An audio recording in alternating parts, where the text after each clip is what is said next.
Yeah, my birth name is Hannah. I was born in the UK.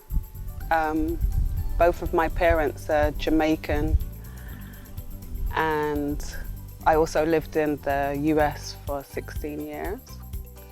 And you can... I'm Halima. I was also born in the UK. I'm her daughter. But her father is Ghanaian. Oh, okay. Yeah. So what was the Ghanaian name? Her Ghanaian name. Adra Buafa.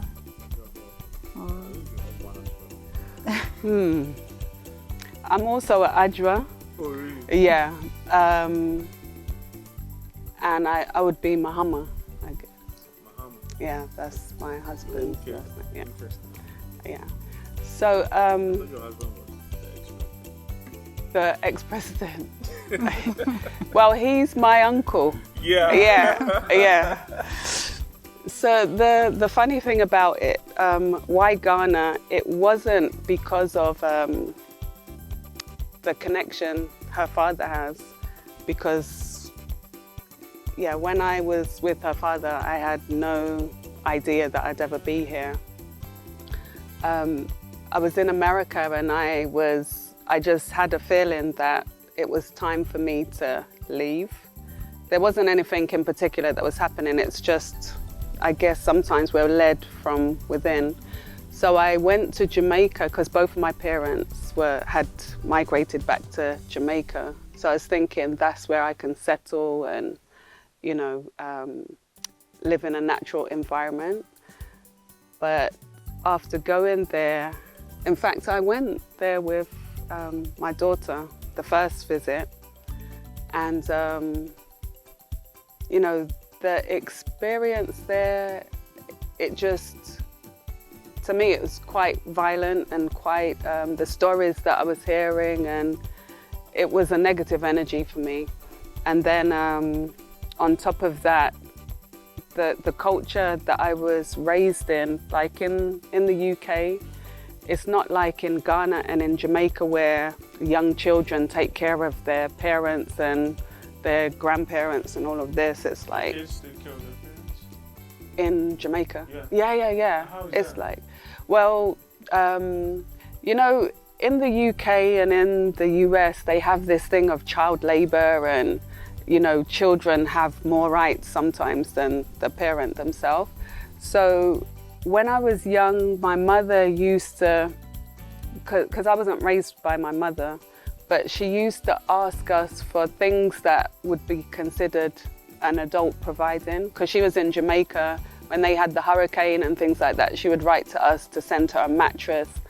And I was 12 years old, so I didn't even understand that concept. Like, how am I going to work and have money to send? But after going there, I realized that the culture is very much like here, where the children from a young age, they go out and they hustle, they help the family, they farm, they do all of these things. So it kind of made sense to me, but it took a long time for me to even understand that concept. So from going there, I kind of had a knowledge of what I wanted to be doing, and it wasn't going to be taking care of my uncles and all of this thing. So that was another part of the thing that didn't settle. So that was in 2006. So I returned back to the US, and there was a group of people coming to Ghana, and it was just so happened to be Ghana. It could have been anywhere in Africa, and I would have wanted to be a part. And Prior to that, had you heard anything about Ghana? just really, her grandmother used to teach me basic words and everything like that. But no, I didn't really know anything about Ghana, to be honest. I just remember when I first landed, the heat and the black faces, it just felt like home. Aquaba. Yeah. real So I didn't kiss the ground or anything, but I wanted to, really. I felt home straight away.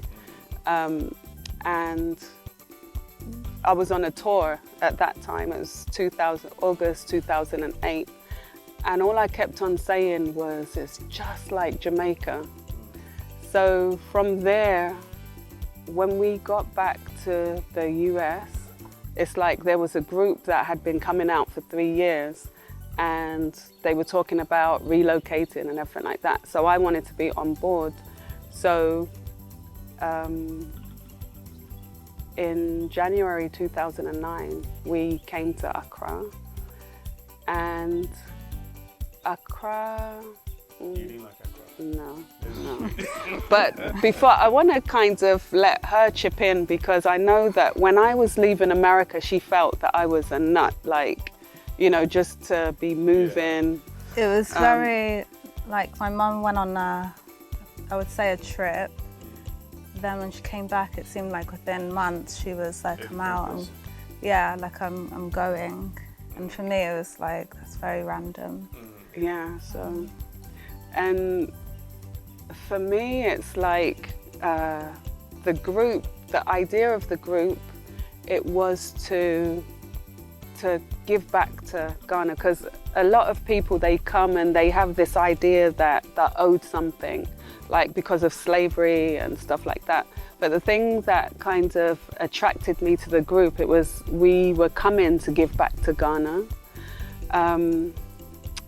What I found was that the cultural difference for most, I'd say people that have no connection of the islands or anything like that, it was a bit much for them. So there was 12 of us that came, and out of the 12, there was 2 of us, me and another sister that is staying over there, that was left. And the group idea, when it dispersed, I still felt, because that's why I came, I wanted to not only create a place for other people coming from the West to kind of have a bridge to Africa, or to Ghana in this case, because because most people, they go back because of silly reasons, like maybe the police disturbing them, like asking for chop and stuff like that. In the West, what I know is that they do their extortion in front of your face. Like an example, if you turn the corner wrong, they'll send you a £65. Like I remember going to London, I couldn't believe it's £65, because they have cameras that capture you, and they send you a £65 bill in your door. But people are used to that because it's a system. They come here and a police officer will ask them for 1 CD, and they'll be like, I'm never coming to Ghana again. So I realized that culturally there's a disconnect, because if you go into a store, there's prices on everything. So if you come here and one person says one price for, like, let's say bread, and another person says another price, people feel like they're being ripped off. Oh, it's because I'm from abroad and all of this stuff. And a lot of the time it's for petty money, like 50 pesos or something silly. But the way the Western people have been raised is very precise. What you say has to be what it is. If you say you're coming to fix something, they want you to come at the time. They say between, let's say 12 and 1, and they expect you to be there. Yeah. So here, totally different system. So people are leaving and going, like saying they won't come back for silly reasons. So I was thinking that to have an environment like this is where it's not to tell the people to change because we're in your country, but it's to give an example of how things can be. For example, it's painful when you're in a car and someone is drinking pure water or any kind of food, and then they just dash it on the floor. And to some people, they'll be like, Ghana's filthy and all of this, but I can retrace in the UK, it used to be disgusting. And they did a campaign, it's nasty. But they did a campaign, keep your country tidy. They went into the schools, they educated the children about it and everything like that. On top of that, what I noticed was here in Ghana, people used to eat their foods in leaves and where you can just throw it and it's biodegradable.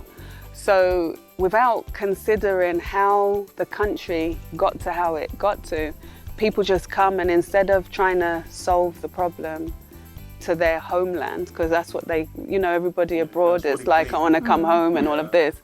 It's like, as soon as they see a problem, they want to go, because in the West, they fix everything, or it appears that way.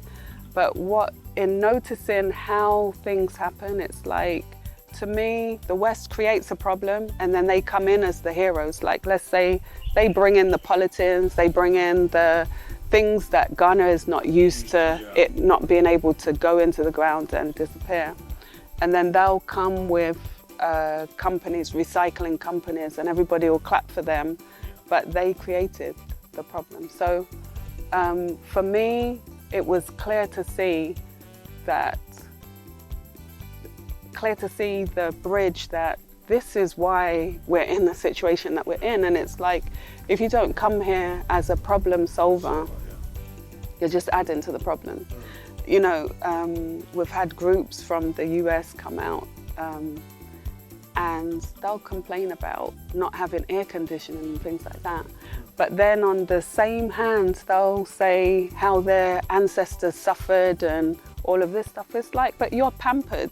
You know, that wasn't your suffering, and now it's time for us to do our part. Right. It's like you complain about small things. It's like the way the people in Ghana are suffering, I can never say that, I can never look down on anybody, because if we, or a lot of the people from the US or from the UK or wherever, if they had been put in conditions like what Ghanaians are, I couldn't even imagine how they'd be behaving. So, you know, it's easy to judge people from lack of experience, but if we're really coming here to solve or to really build our country and to build Africa and to be these royal people that we know, it's like we have to think of the solutions to some of the problems. Do you think blacks across the world, we are kind of fighting against ourselves, even when we are on the continent?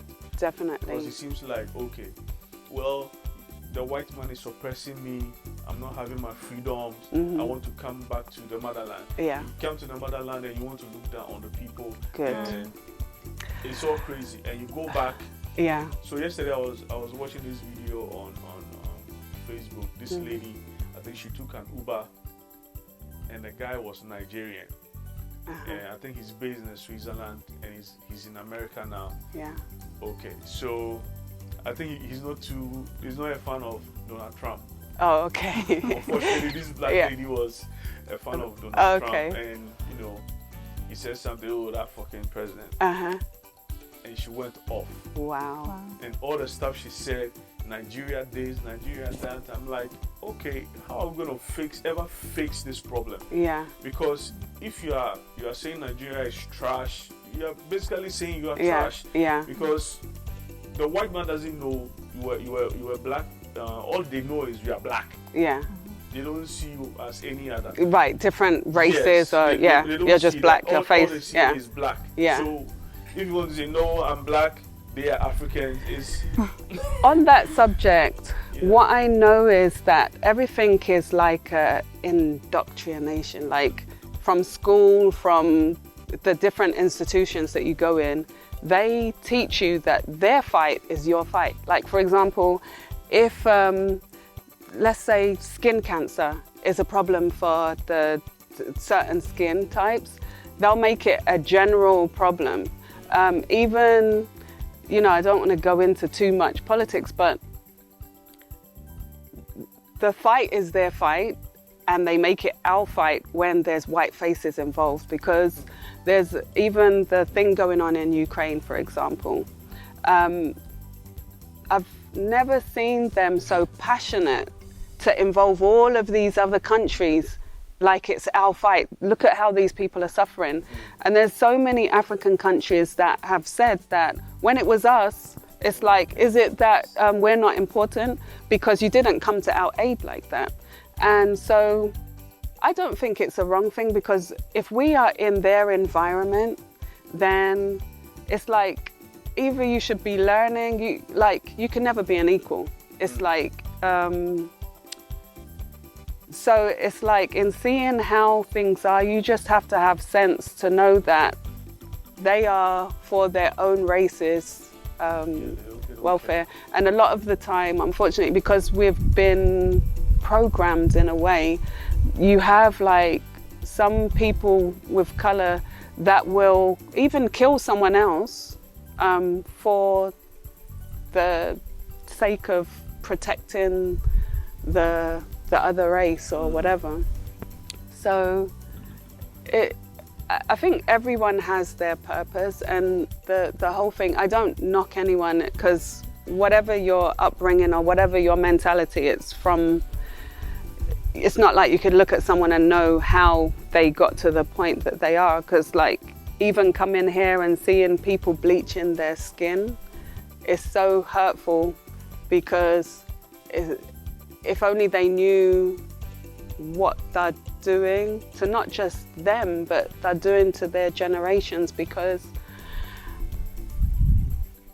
Christianity, I mean, it kind of goes deep, but like, let's say Christianity, for a long time, they've put an image of God for us to idolize and everything. And that has had an effect on our children. So now you, the parent, also whitening your skin and not appreciating your ancestors, and everything about black is wrong. You're teaching it to the children. So when you see people fighting and everything against their own, it's because of the self-hate. And I think that, you know, each person can only do what they can do, because it's very interesting. yeah. I was at the Goto. Yeah. So I took a tour around the place, and there were statues, you know, they called the Stations of the Cross. Yeah.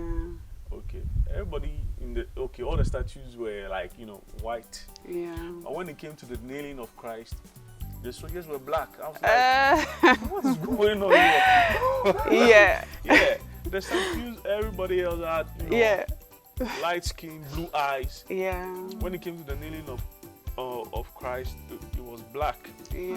And the commander or the Roman whoever was also black. Like all his features were black. Yeah. So I pointed out to the guy, why is it that this is so? And apparently they were telling me that when visitors come, they take sticks and they hit the Roman soldier for you know. Yeah, what they've done to their Christ. Trying to kill Christ. Yeah. For that reason, most of those statues they wouldn't feel comfortable beating the white. No. It's like, let's make them black. No, so I actually asked the priest there. Yeah. Why is that so? Yeah. You know, he went round. Yeah. You know, it's funny. There's I don't know her name, but in the 60s she did a test. There was a black doll and a white doll, and it was young children. They had to say which one is the evil one or which one is the bad child. So the black children were choosing the black child as the bad one and the white one as the good one. So it just went to show that from a young age, this is something that you're being taught. And even at the end of it, she asked, okay, so which one looks like you? And all the kids were kind of confused. Yeah, like going on. Because they had to say that the bad child looks like them. There's so many studies, like... Before you go on, I think I had a similar experience. Back in the day, trade fair in Accra. So I walked into this exhibition and there was a painting of Jesus Christ. And he was black. Okay. I was so furious. I'm like, where's the artist? How? I'm like, how? How do you paint him black? I don't understand. Isn't he white? Isn't he a Jew? Why is he black? Yeah. Then I think he asked me a question. I don't really recall the question. I stepped back and I was like, why can't he be black? Yeah. Does he have to be, you know, white to be good? Yeah. So ever since then, I'm Christian. Yeah. So I went to church. I was like, Charlie, this Church of Jesus need to go. It's not him. You know, the thing is, coming here, I don't like to offend anyone, because I think that especially the elders, you know, it's difficult to change the mind of the elders, but it's good to teach the young ones coming up. And it's like, people were saying, you know, why don't I come to their church? And I said, well, the church that I used to go to, it didn't have like a white Jesus, so I prefer not to go. They were like, oh, that doesn't mean anything. So I said, so why don't they take it down then? And they're like, oh, it's nothing. And the thing is, to even mention a black God is like blasphemous. It's like an insult. And the thing is, in the scriptures, because being in the West, I kind of, you know, they say that the Bible is the thing that enslaved our people and all of this thing, but I've realized that it was a different Bible. They took out, obviously, the eye for an eye, the eye for an eye and all of these things. They didn't want any kind of uprising. So these things weren't in the Bible that they brought to Africa. And in reading some of the scriptures, I realized that it's in Africa. Even Jesus he hid in Egypt. Egypt, yeah. And Egypt, it was black faces. That's a fact that everyone has put out. So how can a white man hide in a black land?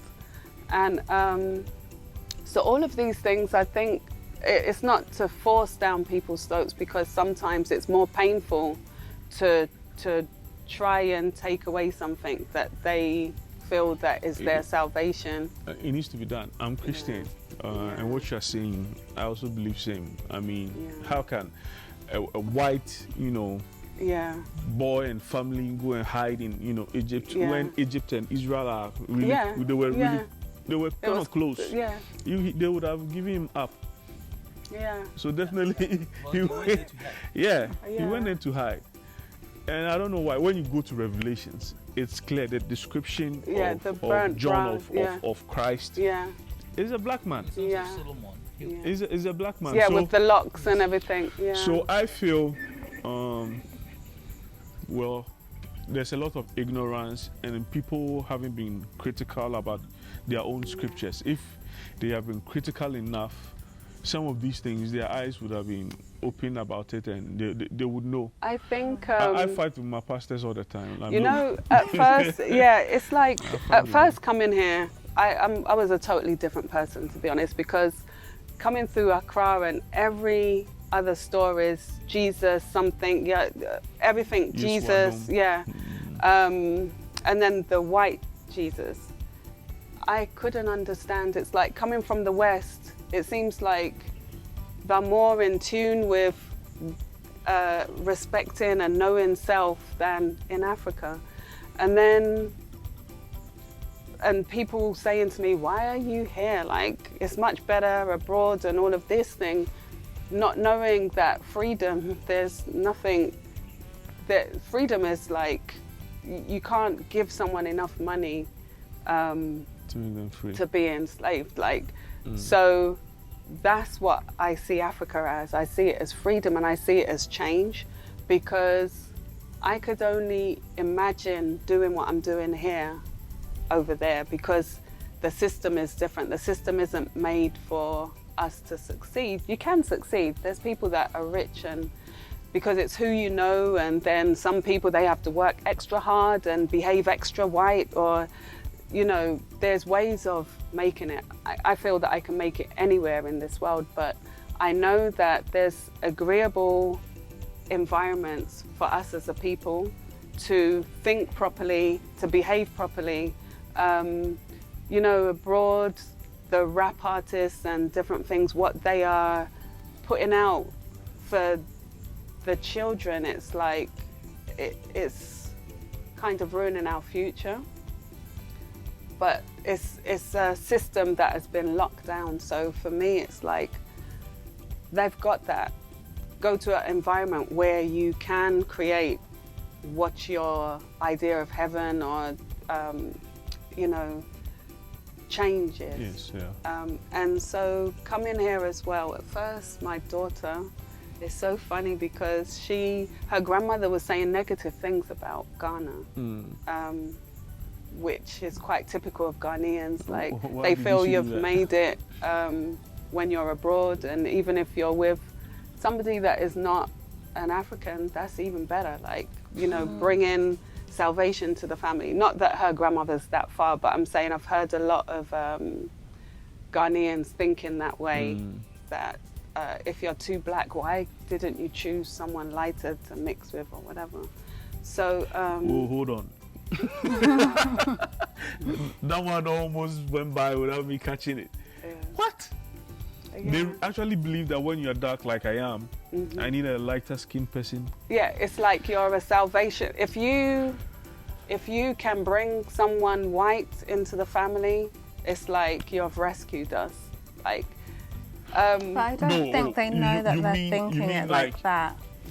Somebody who has maybe a better financial standing. Right, but it's always equated to whiteness. Yeah, because I don't think you can be. No, there's some poor white people that come here. If you choose one as a Ghanaian, your family will be happy because it's like you can have light children and this straight hair and Jesus. And even I've heard that they'll treat you better and all of these. But it's not just in Ghana. You know, a lot of people think that the issue is here. In Jamaica, it's the same thing with the bleaching and all of this.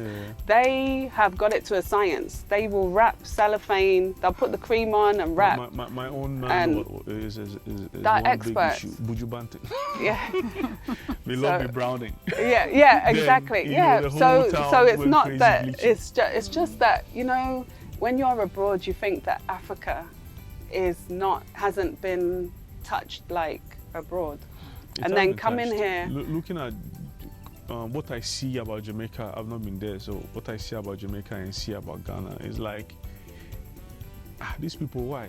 Yeah, like we are cousins. Like there's a lot of. I haven't done my studies fully, but what I did hear was that the Jamaicans were like the rebellious slaves, so they left them there. And there's a place where the people live in the hills, and they still speak broken tree. The Maroons. Yeah, exactly. And so there's a connection with even certain, I'm learning more and more from being here, there's certain words that is the same. Yeah. So we're really the same people, but I can see that the Jamaicans definitely were the ones that were harder to control. To me, it's like it's a puzzle, and it's about putting us all together, because I think Jamaica is a bridge as well.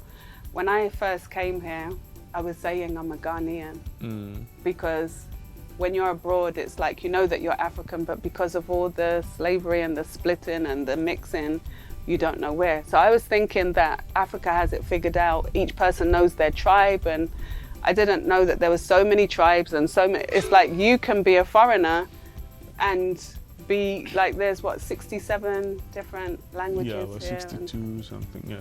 So at first I was saying I'm a Ghanaian, and people were like, how? You're not Ghanaian, because they're listening to mine. So I'd say, well, if you sent your child abroad and they studied and they came back speaking like me, would they be a Ghanaian? They said yes. So I said, so why am I a Bruni? Like, why can't I be a Ghanaian? Well, because you have an accent. So at that time, it meant a lot to me to be accepted. And then I just, like, one day I was thinking, it's like, you know what?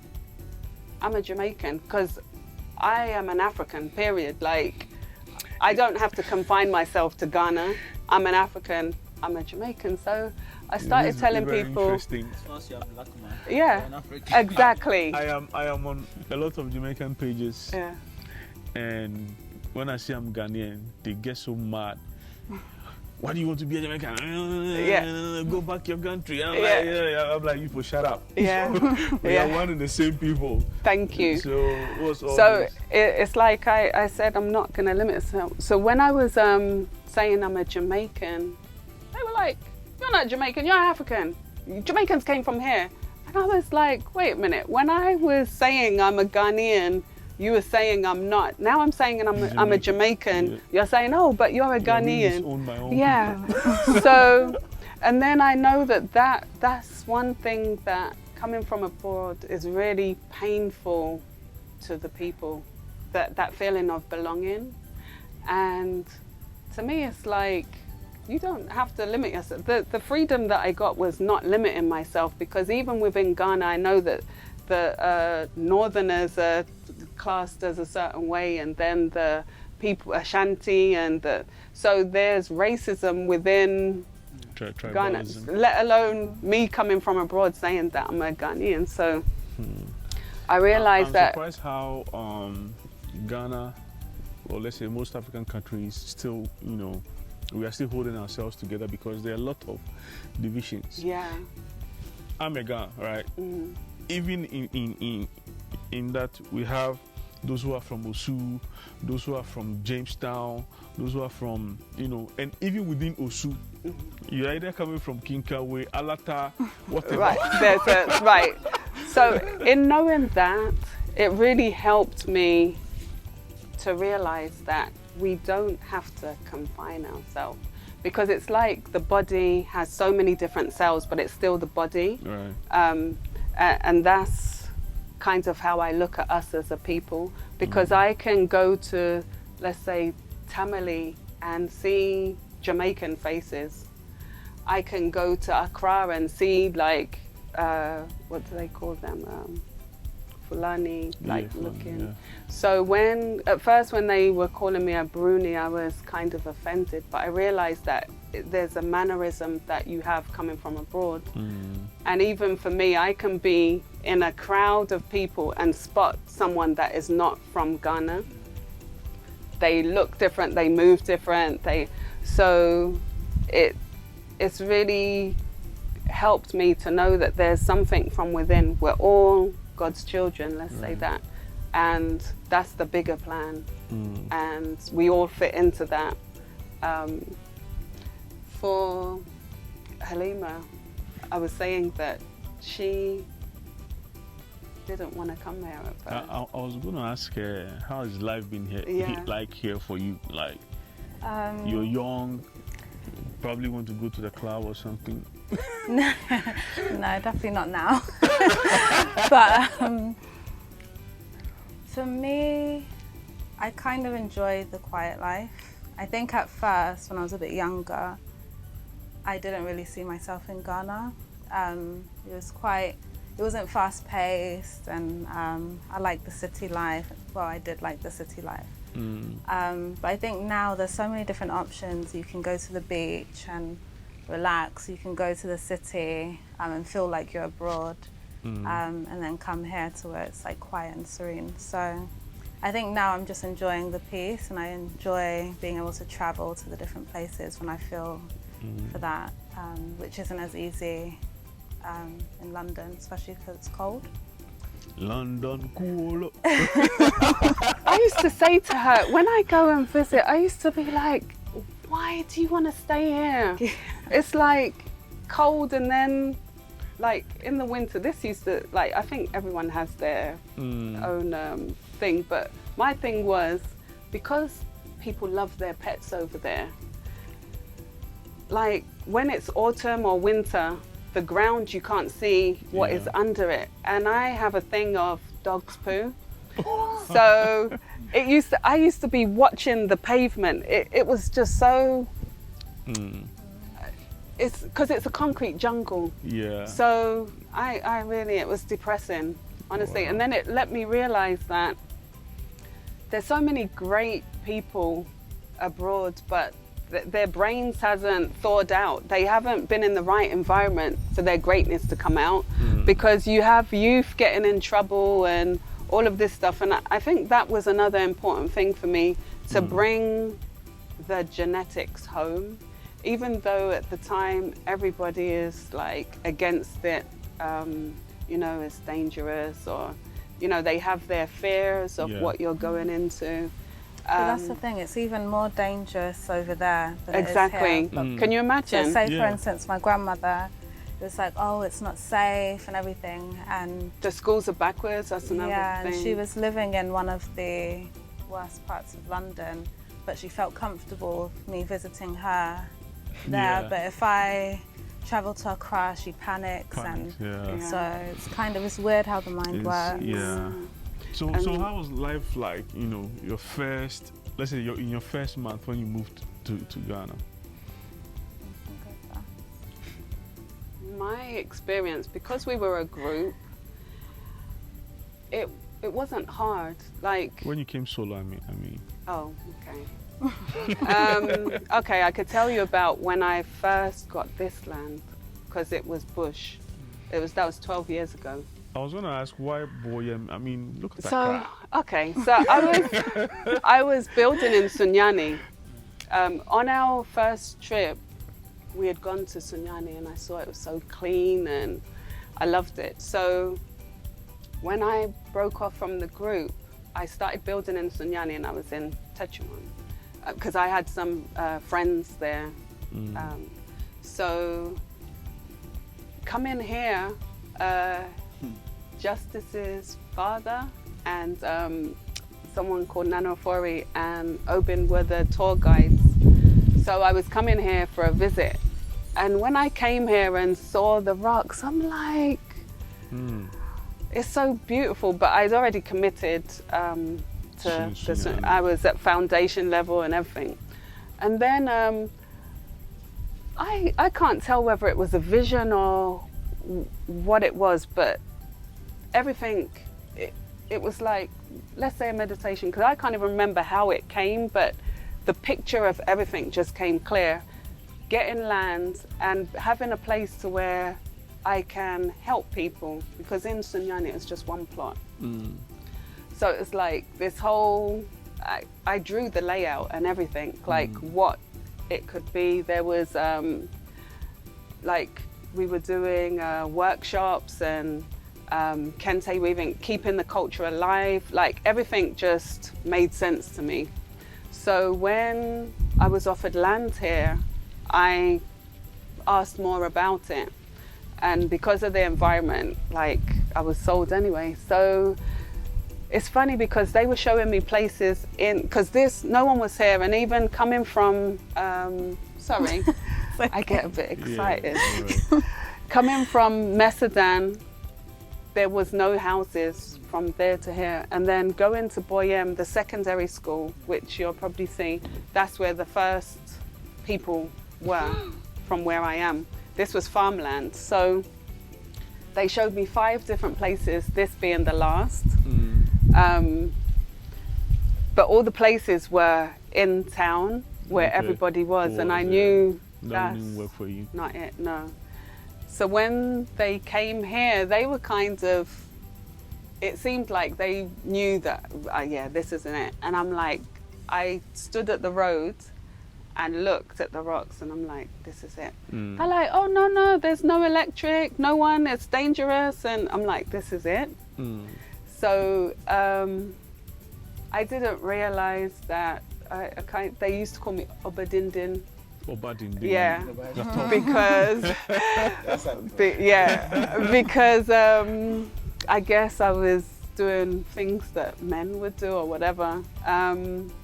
I knew exactly what I wanted, and they'd be saying Ghanaians don't do that or Ghanaian women don't do that, and it's like, yeah, I had to. They were trying to get you to conform to the culture. Yeah, which. Yeah, I couldn't. And it's good that I didn't because... I know you still don't. Yeah, it's good. Well, you know, it's like there's one thing about being respectful and then there's a thing, I think that it's not healthy for the children and for young adults or whoever. I find that Ghanaians, they tell you what you can't do a lot and they put a cap on children instead of encouraging them to explore, and then you can learn from them. In school, if the teacher is wrong, the student can't say, oh sir, you've made a mistake. It's like, unless you... Your backside will be hot. Yeah. So all of these things, I think as a people, it stifles us because that's why children want to go abroad, and then they become something because they're allowed to think and express, and then they come back and they are like heroes. But I think that they gradually got used to me being capable, because it was mostly ideas. Obviously I can't lift blocks and stuff like that, but concepts. Be so pissed. Yeah. Like you're talking so much and you can't lift a block. Yeah, and it's like this respect thing. Women, if you're a Ghanaian woman, I think it's different, because I've seen them talking to men roughly and even grabbing their waist and all kinds of things. But for me, not paying the chop money. When you see that. Yeah, they're quite aggressive. But for me, they're like, if somebody was supposed to, like, let's say a plumber or a mason was supposed to come and didn't call, 2 days later they turn up, oh, I had funeral or whatever, I'd be like, I don't need you anymore. And they'd be like, Achwa, patience, and all of this. And I'm like, why am I the wrong one? Because they didn't even call. You could pick up the phone even if you have a funeral. Right. So I realized that it wasn't one person that had these habits. It's a part of the culture. It's a nationwide. So, I was a bit too aggressive and wanting exactly, if you say you're coming, come. And then I realized that in them not coming, sometimes it would help me because I would change the plan or something like that. So I started to kind of operate off of divine time, like when they turn up, that's when they're supposed to, and it helped me a lot because I think that was painful. Like, yeah. So I understand, like, when people are building here, I remember at one time, people would send money, let's say, for cement. By the time they're ready to send the money, the cement has gone up. So I'd call them, oh, the price isn't that anymore. And they'd be thinking that I'm ripping them off because they don't know that the system is like, it changes like that. It's like, another thing is people go on the internet. So someone in the Eastern region may be getting certain things, and so they think that me being here, I can do what they, and it's like, no, it doesn't work like that. I remember when my daughter was building, nothing about her building was regular. She wanted glass sinks and I was saying to her, it's not that you can't get it. What happened to that dream? Cement. She'd go online and say, see, and send me videos, and it's like, I still don't have a sink in my room because I'm waiting to get it made. Wow. It's still possible. But if it was me, when she was abroad telling me, it's like people want you to do the impossible sometimes. Because I've seen it on the internet. The person's in Ghana just like you, why can't you get it? And even explaining the distance between here and Accra, it's like, oh, in Accra they have all of those things, but I'm not traveling to Accra to get it. To go get them, And I'm not a contractor, I just make it easier for people to connect with the builders and stuff like that. So, But I've definitely seen that whole, it can't be done. Like sometimes you kind of have to think for the people, the builder or the person whose profession it is, because they've almost capped themselves. Like, oh, it's not possible. It's like, oh, it is. And then sometimes you have to start. Well, even in Accra, I think there are similar issues. But out here, I'm sure it will be worse. Because they don't have the thing is, though, over time, it's funny because they've adapted how they look at us now. Even justice should be talking. How, I've heard things that, this may be the first time he's hearing this, but because when I came, people not knowing why I settled here, I've heard that I'm coming to grow ganja. Mind you, there wasn't any walls at that time. People farmed on the land until we're ready to build. Right. So it was free. Even now, people can walk in the gates and walk around. But that's the thing about Ghanaians, they like to look at the negative rather than you're here for a positive reason. So it's like growing ganja. I've come to still the spirit of the stream. What? I've come because I've... How? Yeah. And that's what I'm saying. Sometimes it's challenging to... Because it's painful when you know your intentions and then it's like the people are not seeing that you're here for them and to grow them.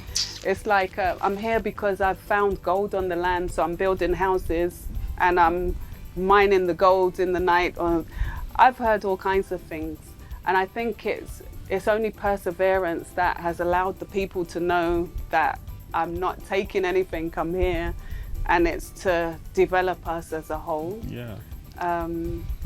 You know, me and my husband were having a conversation the other day that Ghanaians have this thing of,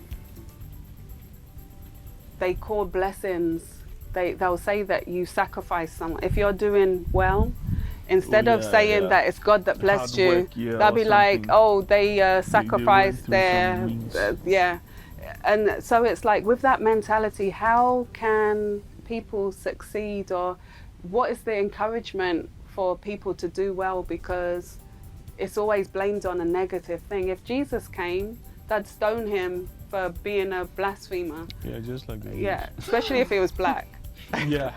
Yeah, so they don't judge you by your works or by what they know. It's kind of like this negative mind, but I think that it's only, to me, it's only the Most High that can get you. I realize black people love, you know, people that are evil than people that are good. Yeah.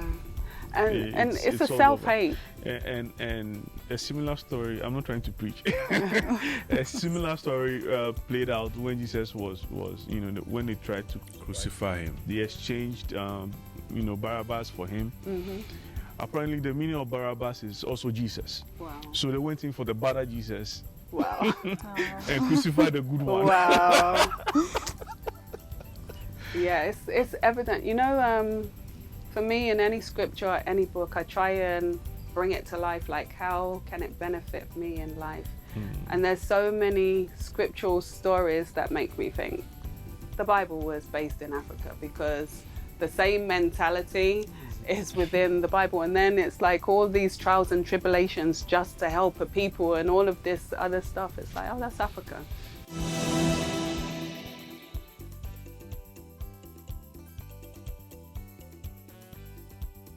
But before I think we are digressing a bit. I wanted to ask your experiences. I was asking your experiences. Yeah, I don't want to interrupt. Oh, sorry. Yeah, I told you I was a blabbermouth. I'm trying to. Yeah. My first month, I think, because I was studying as well. I was studying from here, but it was abroad. Because COVID at that time. Yeah, so. Like here in what was the name? Boyam. Yeah, so I was in Boyam, but. How is the internet connection my uni, here? oh, it was terrible. It's better now, but I think at the time it was very stressful.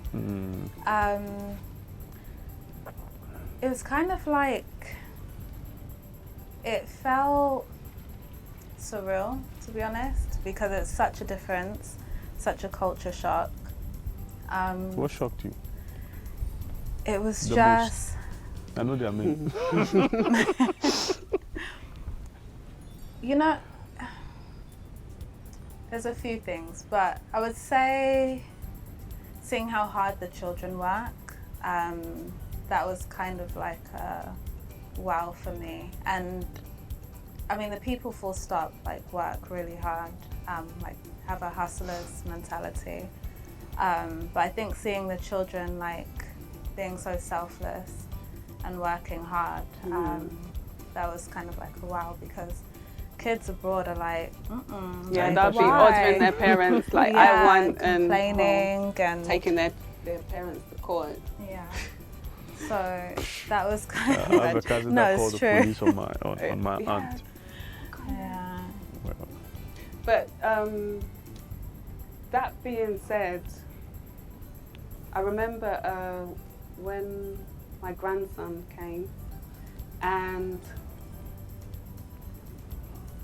because I feel some things, you know, I think it's too much to expect a child that's been raised in abroad to pick up everything. But just having him being responsible, like he experienced washing his clothes, and he started to do different things that abroad they would think that, oh, that child can't do that.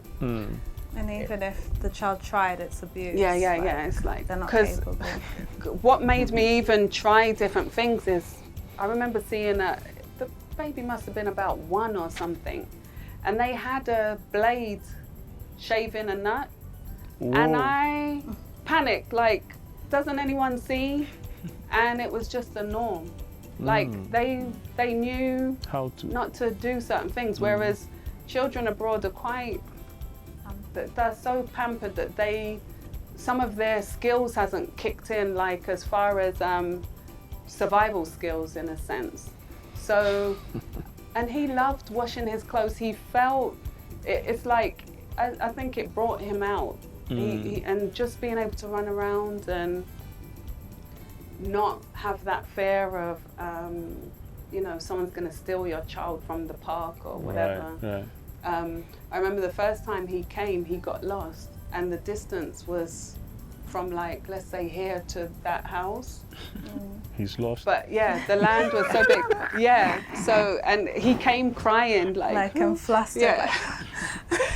Yeah, but it's like, for us to be able to give that experience to our children and have them learn how to farm and to feed themselves, to learn different, because what it is, the children here, they have the benefits of seeing the plumbers and the carpenters, and you don't see that abroad. Like, your father goes to work and you don't know where he just comes back and maybe provides or puts his foot up or whatever it is for each child. But here they get to be around the different workers or artisans. Right. I kept on telling people, like, oh, the workers are coming today, or the workers, it's like, you sound like a slave owner. No. I'm like, what am I supposed to say? And they're like, artisans. So now that's what I say. Okay. But sorry, I'm getting off subject, but it reminded me of when I went to the UK and we went to a restaurant, and I did, like, she was so embarrassed because you don't do that. She's like, you've been there too long. But I think even was like, it was the click and the but it just felt so natural to me. Yeah, and I think the waiter was also a bit confused, like, did she just? Yeah, wow. The men do that to get women's attention. Yeah. But yeah, so the children, it's really about them, and not just our children, us as a collective, because the whole idea is that we're able to give back to the community. And without, you know, when they come and they see a different way, it gives them ideas. I know that there's a lot of so you mean things. You organize tours, or what goes on? No. I was going to ask what the purpose of this place is. What I do want to say, actually, is that one of the things that we are putting into place is we're doing a yearly festival. We're going to try out the first one December. We've been putting different events, but mostly for the community. But this one, it may grow into something else, but we want to do like a street carnival. And it's based on our greatness, like whether it's the Egyptians, the Mayans, the different black races that have made a difference to society, and to let us see ourselves differently. We weren't just slaves. It's like, this is us in our royalty. Like, people can come as Marcus Garvey or whoever, but just to kind of have a festival to where it's showing our royalty and kind of growing it from there, because like I said, it's quite a new concept, but there's so much of our culture that kind of is getting lost. and the children aren't really, I don't blame them for not respecting where they're at and wanting to be somewhere else because. So I'm guessing that's why you have, I see a lot of very interesting artworks. Oh, this is the recent one. Okay. So this one looks like the Squid Games. That's my attempt of doing like the cocoa mats. Anytime I see it, I think of blinds.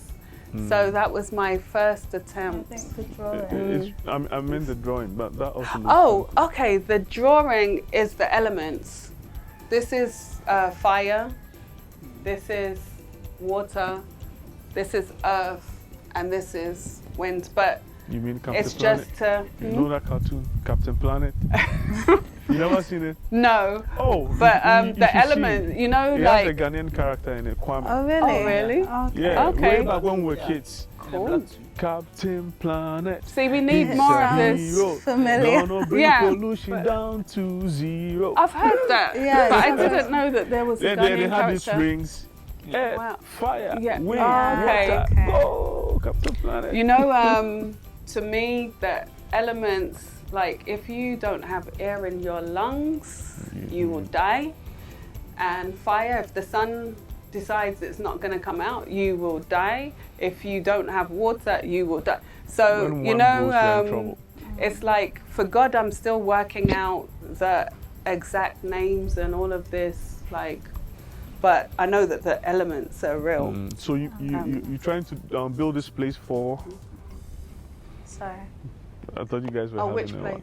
Like, are you trying to build this place for educational purposes or? Yeah, in the front it will be like for activities for the public, and then in the back it's more residential. So we'll have like a stage built where we do shows, storytelling, all of the things that made us great. You know, when I came here I was very disappointed that you have to go so far to experience the culture. To be in a place where you can have kente weaving and you can have basket weaving, you can listen to storytelling, you can listen to the drummers, and you have to really travel to get that. So I wanted to kind of put together a place where you can come and experience it all.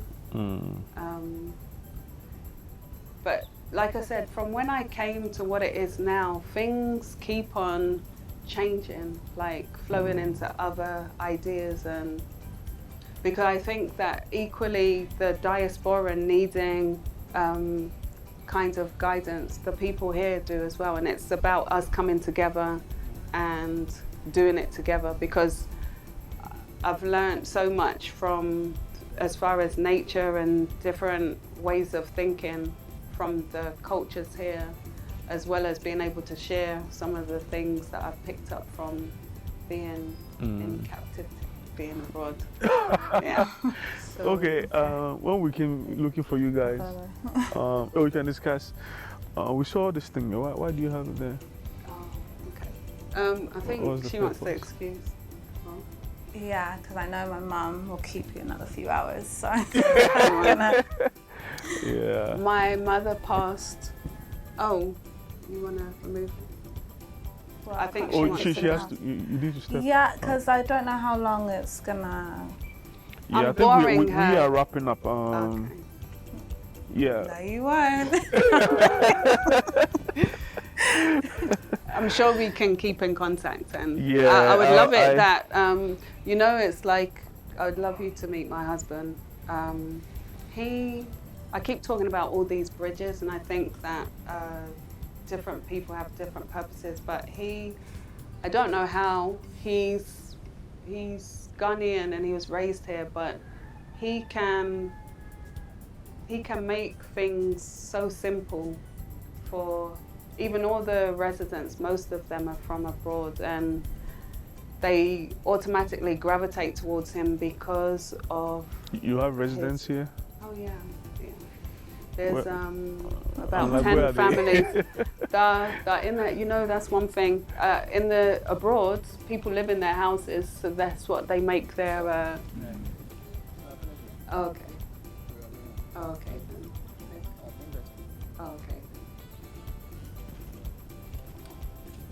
Yeah, we live inside. People here live outside. So for the most part, people are in their houses enjoying.